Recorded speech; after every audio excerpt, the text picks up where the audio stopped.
Bottom up. Jadi pendekatan yang kita daratkan COVID ini adalah bottom up. Jadi kalau dari atas bagaimana, tapi sesungguhnya kita mulai dari bawah. Kesadaran masyarakat itu kita tumbuhkan dari bawah.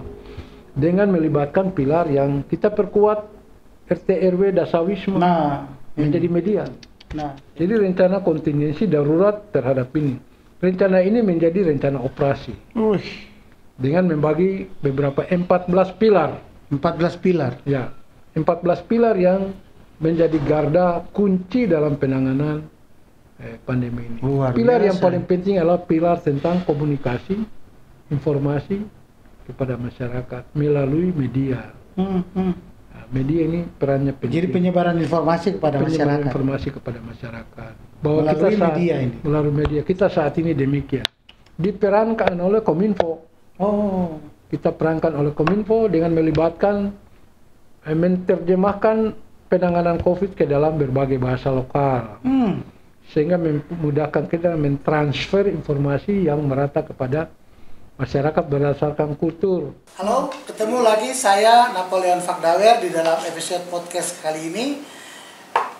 Kita ada dan akan membahas terkait dengan pandemi COVID-19 yang ada di Provinsi Papua Barat. Sebelum lanjut, ini sebagai kepala pelaksana sudah berapa lama ini di Provinsi Papua Barat?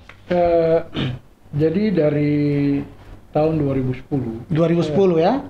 Saya dipercaya oleh gubernur sebagai gubernur BPBD Provinsi Papua Barat. Luar biasa, ini satu jabatan yang. Dan menurut BNPB, kepala BPBD paling lama di Indonesia di 34 provinsi. Pernah ditunjuk menjadi kepala bupati untuk menangani bencana. Jadi sebagai kepala pelaksana ditunjuk jadi bupati menangani bencana di Wondama. Iya, jadi 2010. Jadi sebagai kepala BPBD juga ditunjuk sebagai pejabat bupati. Selain di Wondama, di kabupaten lain ada juga. Di Sorong Selatan. Sorong Selatan, artinya sudah dua kali. Wah, luar biasa saudara-saudara. Ini satu hal yang jujur kita harus. Kemarin hampir lagi mau dipercaya jadi bupati, tapi karena saya ditugasi gubernur sebagai ketua harian Satgas COVID-19, sehingga jabatan bupati lagi itu dikasih ke pihak atau teman-teman yang lain. Luar biasa. Nah, ini satu hal yang jujur kita harus berikan apresiasi. Nah, ini kita bicara tentang COVID ini.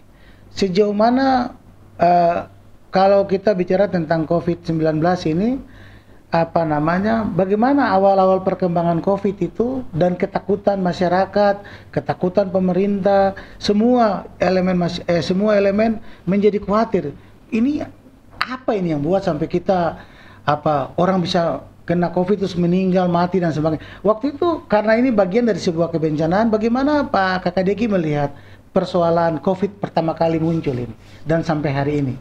Jadi kita di Papua Barat itu kami sudah memetakan apa yang menjadi ancaman bencana di Provinsi Papua Barat. Pandemi ini muncul, ini kan sebuah wabah dunia. Iya. Yang mengancam keselamatan manusia termasuk kita di Papua Barat. Iya. Dan namanya bencana pasti ada ketakutan. Iya. Tapi karena kami ini mempunyai strategi plan untuk menghadapi setiap ancaman bencana, sehingga itulah yang kita pakai untuk mengatasi masalah pandemi COVID yang mengerikan, menakutkan bagi masyarakat kita yang ada di Papua Barat. Bahkan di Indonesia. Karena setiap orang mau datang ke Papua Barat bertanya bagaimana kondisi Papua Barat. Dan kami terus memberikan layanan kepada mereka. Anda boleh datang asalkan Anda memenuhi prosedur kesehatan yang berlaku di tengah situasi darurat seperti ini. Siap. Jadi pertama langkah kami sejak kejadian tanggal 2020 Maret ya. Kan pengumuman pertama itu tanggal 19 Maret 2020. Setelah kasus pertama di Kota Sorong. Langkah pertama yang dilakukan setelah gubernur menyatakan darurat bencana pandemi COVID-19, bencana non alam pandemi COVID-19 di Provinsi Papua Barat. Langkah pertama yang kami lakukan sesuai dengan pengetahuan dan pengalaman kami terhadap penanganan bencana alam, kemudian menjadi bencana non alam. Pertama kita harus memetakan persoalan masalah pokok yang akan menghambat kita dalam penanganan pandemi. Siap. Karena kalau kita petakan masalah pokoknya, sehingga pada saat penanganannya itu kita bisa eliminir masalah ini untuk penanganannya bisa lancar. Ya. Aspek yang pertama adalah aspek natural. Siap. Masalah natural, masalah alamnya. Masalah alamnya, masalah yang tidak bisa dirubah karena memang dari sananya demikian. Iya. Kita ini kan negara yang base-nya adalah sebuah kepulauan. Yang biasa juga dipengaruhi oleh karena perubahan iklim, cuaca dan lain sebagainya. Sehingga kami harus tahu secara di luar dari kondisi eksternalnya Papua Barat. Kemudian kita juga petakan natural internal Papua Barat. Kondisi eksternal ini kita petakan hambatan yang akan dihadapi ketika ada penanganan yang dilakukan di luar kita, pemerintah lakukan terhadap kita di Papua Barat pandemi ini. Ya. Contoh, kalau ada cuaca buruk, kapal kan tidak mungkin datang ke sini untuk angkut logistik, peralatan medis yang dibutuhkan. Ya. Sehingga kita harus siapkan solusinya. Nah, kemudian yang berikut kita petakan dulu hambatan natural kita di Papua Barat yang tidak bisa dirubah. Kondisi geografi, topografi. Ya. Ya. Provinsi Papua Barat ini kan mempunyai wilayah yang berbukit, Luas dan topografi yang bervariasi. Bervariasi. Ya. Nah, topografinya. Kemudian kita juga mengenal demografi. Demografi kan manusia kita. Dia punya aspek budaya. Karena budaya ini harus kita tahu. Nah itu. Nah, budaya orang kan wilayah ini termasuk dalam salah satu wilayah adat ya dari 7 wilayah adat di Papua Barat. Bomberai dan Bomberai. Iya. Ya, orang di bagian pesisir utara berbeda karakternya dengan orang di Selatan. bagian selatan. Sepakat. Kita harus tahu. Mereka di bagian selatan, kita tanya dia hidup di wilayah mana. Di daerah kebanyakan tuh air payau ya. Masyarakat yang ada di Payau, nah, di sekitar Bintuni, Sorong Selatan sampai Dengkai mana. Fak itu ada daerah yang topografinya tinggi. Iya. Tapi ada juga masyarakat yang terus masyarakat kita ini sebagian ada di Raja Ampat, ada di pulau-pulau. Nah, di pesisir utara ya pantainya panjang, masyarakat sebagian besar ada di Tamrau, sampai ke Manokwari dan juga ke pesisir Wondama, Ranciki dan Wondama. Nah, kemudian ke daerah ketinggian itu Arfak. Arfak sebagian wilayah Mebrat. Kemudian sebagian wilayah Kabupaten Teluk Bintuni. Jadi setelah melakukan pemetaan, Kemudian sebagian wilayah Kabupaten Teluk Wondama. Ini kita petakan. Iya. Nah, karena nanti karakter masyarakat yang hidup seperti ini, ketika dia mendapat ancaman terkait dengan pandemi ini, pasti dia akan merasakan berbeda dari mereka yang ada di pesisir kota dan pantai dan sekitarnya. Betul sekali. Nah, ini kita lakukan dan itulah yang menjadi langkah pertama yang kami lakukan. Kemudian yang kedua adalah kami menyusun rencana kontingensi.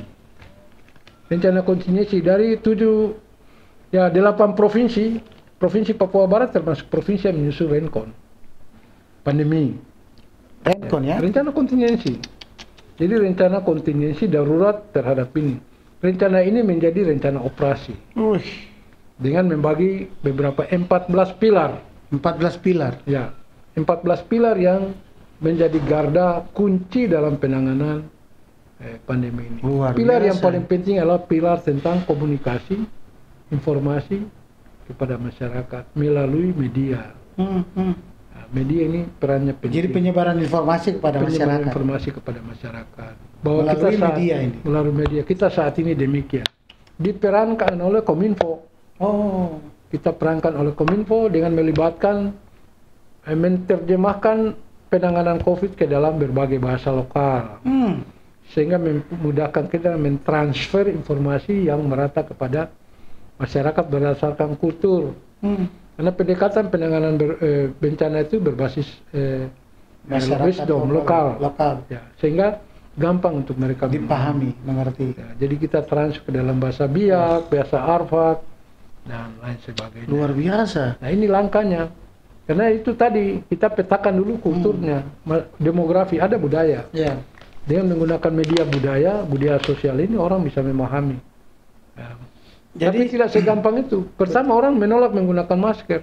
Tapi setelah kita jelaskan dengan berbagai bahasa, orang lalu sadar menggunakan masker. Jadi kalau hari ini saya berdiri pakai masker dan mau vaksin, orang akan menuju masker daripada mau ke vaksin. Oh, luar Nah biasa. itu fakta, Pak adik saya Pak Dawar itu fakta. Siap. Tapi Dan itulah yang dimaksudkan oleh Kepala BNPB, mantan Kepala BNPB, Jenderal Doni Minardo. Oh, 86%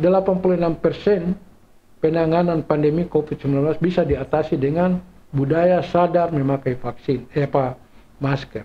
nah ini menarik sekali bicara tentang strategi pendekatan melalui budaya atau kearifan lokal masyarakat. Pendekatan master plan yang sudah dibuat dan direncanakan secara aspek natural bisa jalan. Ini kira-kira kuncinya di mana ini, Pak?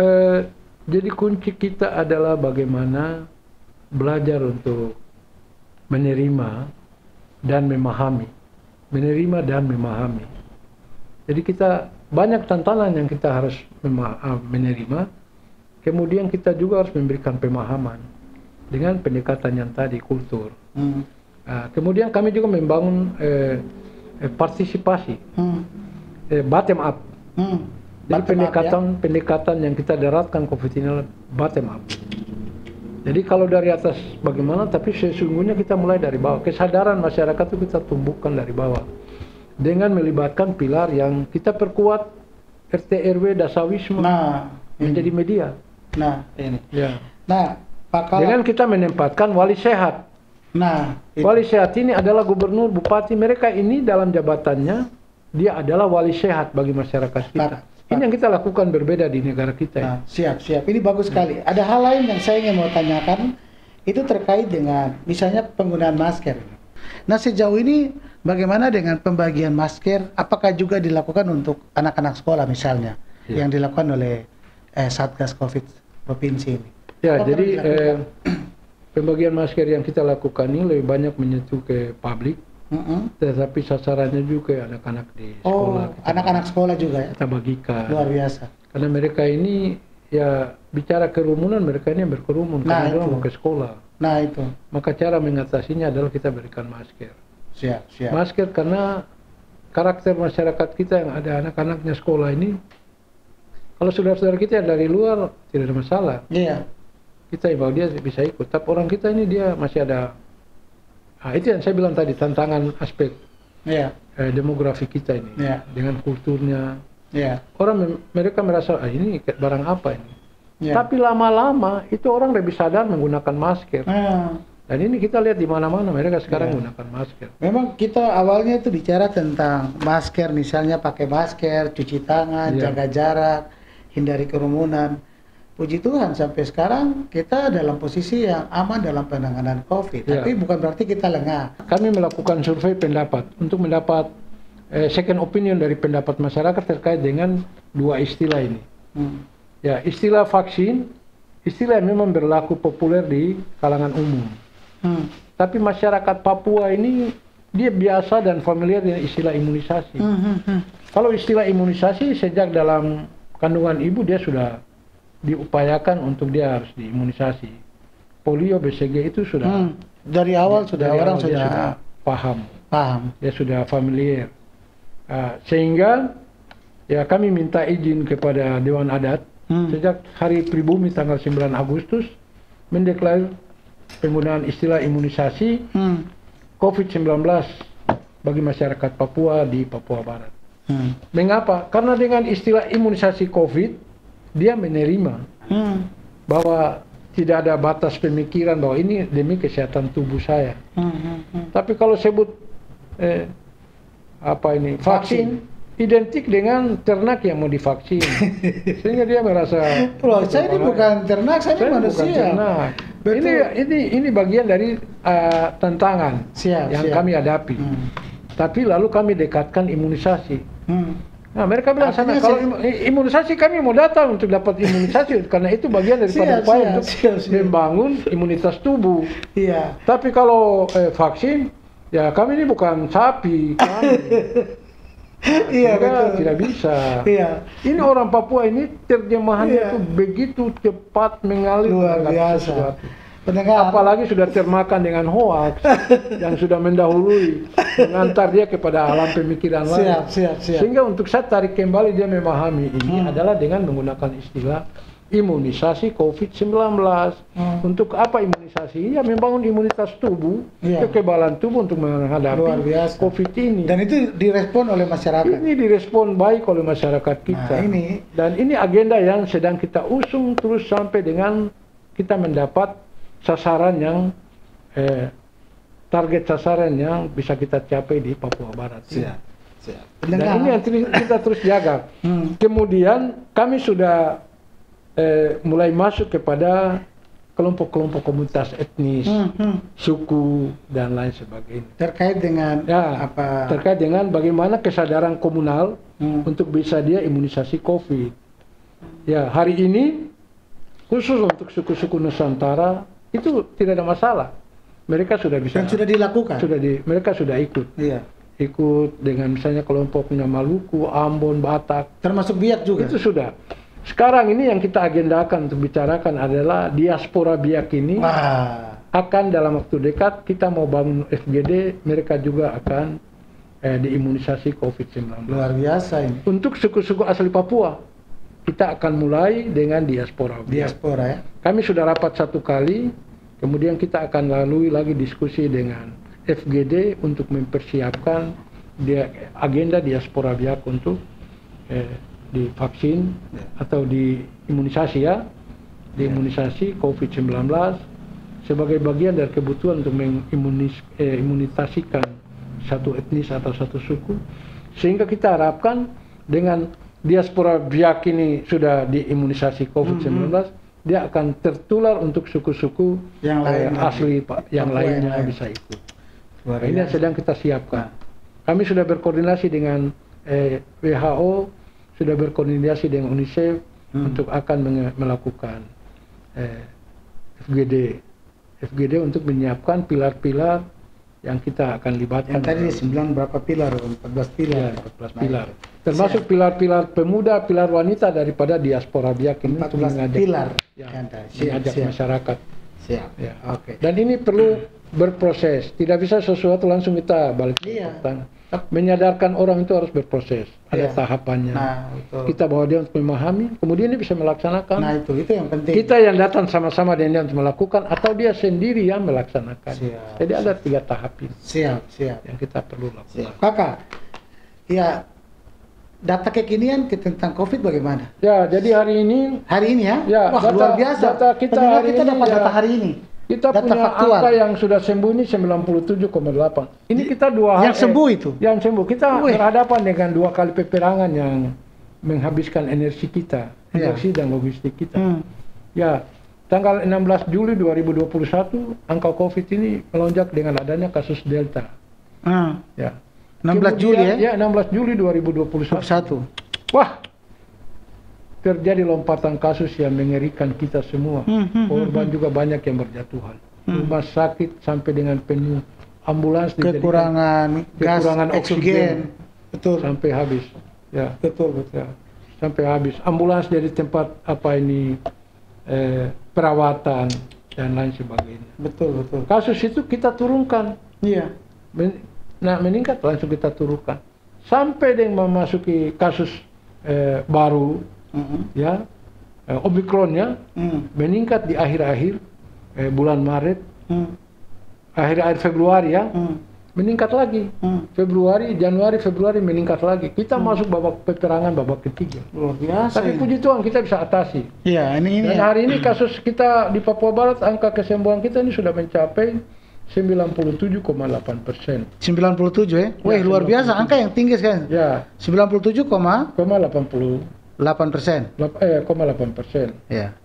Kemudian kita punya kasus positif 8,1%. Ya, kita puji Tuhan karena positif fatality rate kita itu dia landai. Walaupun kita berada di peperangan ketiga, tapi dia landai. Ada apa di balik landainya kasus kita ini? Ya, artinya kita punya kasus orang meninggal karena peperangan ketiga ini 410 orang. 410 ya? 410 orang. 410 orang ini kasus ini tidak mengkhawatirkan kita. Ya, persentase kematian kasus terkonfirmasi itu 376 dari 31.250. Ya, 31.000 dari 250 kasus positif kita yang tadi 8,1%. Jadi kita punya angka kematian ini 1,2% saja. Ditekan sampai 1,2% saja. Luar Tapi biasa. kalau kita bandingkan dengan rumah sakit yang kita miliki, sumber daya medis yang kita miliki, fasilitas yang kita miliki, ya jauh lebih daripada provinsi lain. Betul. Betul Ini sekali. ada apa? Ya. Di balik angka demikian. Ya. Kuncinya adalah orang sudah sadar mengikuti program imunisasi COVID-19. Waduh, saya ini jujur saya mau Baik dosis 1 luar dan biasa dosis 2. ini. Ya. Sekarang ini booster. Ya. Itu dosis 3. Itu. Dan partisipasi itu partisipasi itu meningkat. Luar itu biasa. kesadaran. Siap. Nah, itu. Dan itulah hukum bencana. Penanganan bencana membutuhkan 3 pilar. 3 pilar. Pilar pemerintah, masyarakat, dunia usaha. Masyarakat ini sudah datang untuk ke tempat imunisasi COVID-19. Efeknya adalah fatality rate kita landai dan tidak meningkat. Karena kasus penanganan imunisasi semakin meluas, melebar, dipahami sebagai senjata. Nah, jadi itu. Jadi kunci untuk kita bisa lolos dari penyakit ini hanya 3 hal.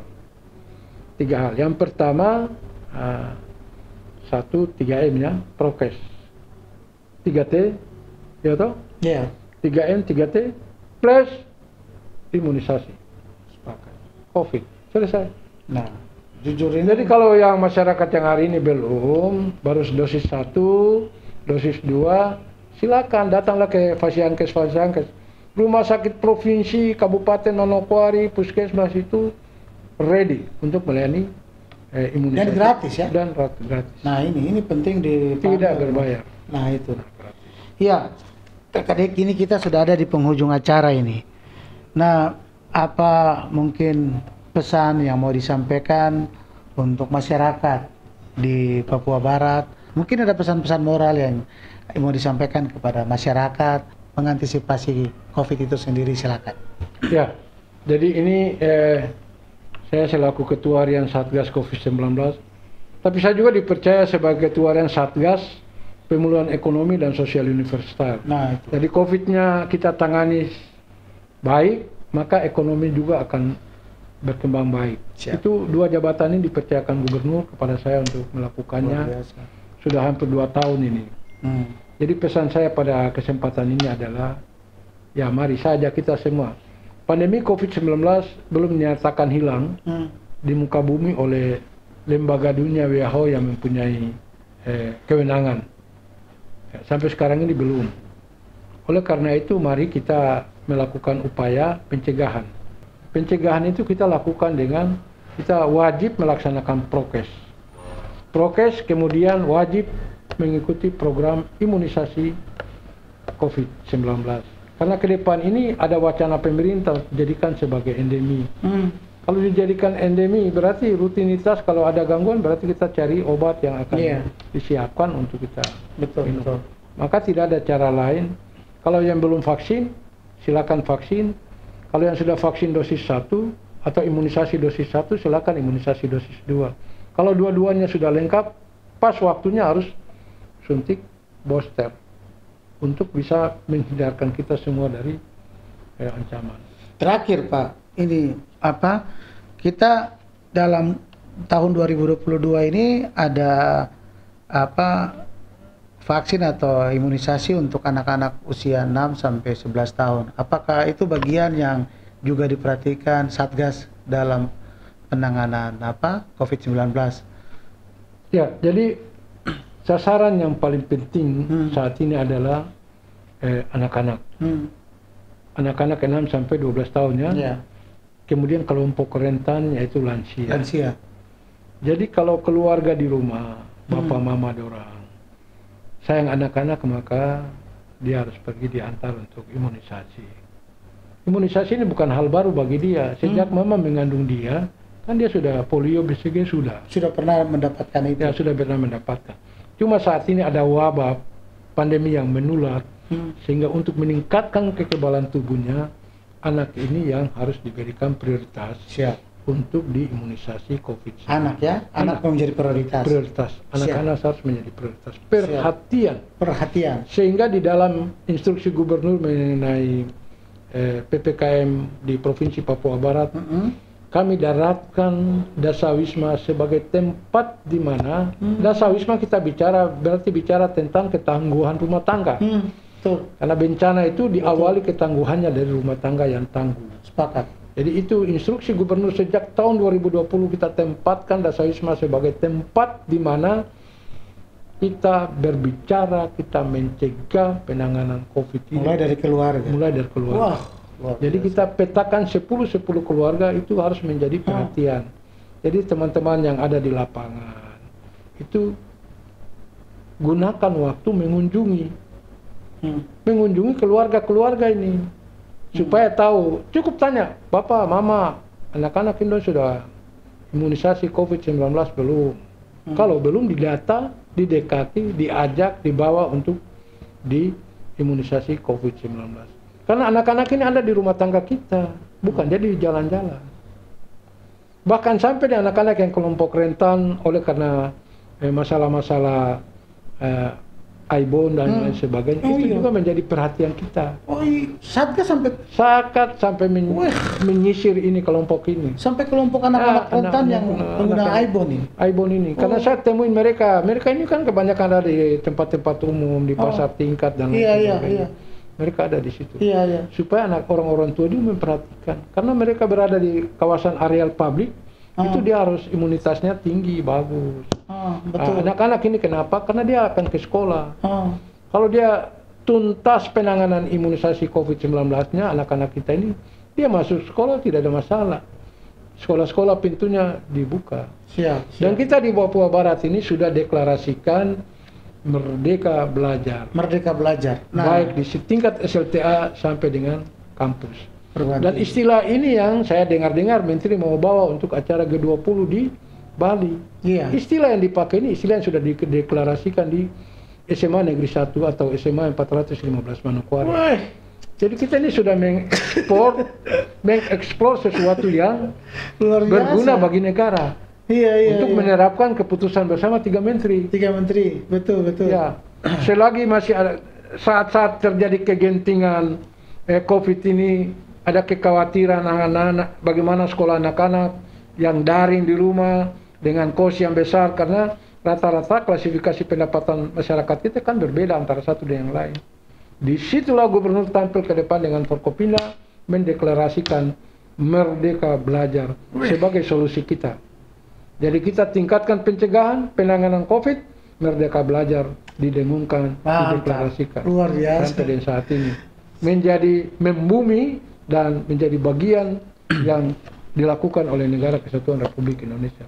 Nanti menjadi kampanye resmi pemerintah Republik Indonesia di pertemuan G20 di Bali. Sungguh mati. Luar biasa, senang sekali Kakak Deki. Perlu saya sampaikan bahwa hari ini BPBD mempunyai tagline yang diusung sepanjang tahun ini adalah Smart Keren Papua Barat. Smart Keren Papua Barat. Smart Keren. Kalau smart spesifik toh? Ya. Spesifik dengan sasaran. Keren itu kepanjangan dari komunikasi, edukasi, resiko bencana. Baik bencana alam dan bencana non alam di Papua Barat. Kami aja harapkan pemerintah harus menghindarkan masyarakat dari bencana, pandemi COVID-19 juga bencana alam, dan masyarakat kita jauhkan dari bencana. Dan kita harus hidup harmoni dengan bencana apa saja. Papua Barat sehat, Indonesia tangguh, dan tumbuh. Dari pembicaraan ini kami merasa bahwa ada banyak informasi yang menjadi edukasi, juga advokasi bagi masyarakat luas terkait dengan bagaimana penanganan COVID-19 di Papua. Terima kasih Pak Deki. Pendengar dimanapun berada, kita sudah ada di penghujung acara dan di episode kali ini kita sudah berbincang-bincang dengan Deki Ampnir, Esos MM, Ketua BPBD dan juga Ketua Satgas COVID-19 di Papua Barat. Dengan diskusi ini kita berharap COVID bisa ditangani secara baik dan kasusnya semakin menurun dan kita berharap masyarakat semakin sehat yang ada di Provinsi Papua Barat. Kita akan ketemu dalam episode yang lain. Saya jaga ko jaga saya. Selamat sore.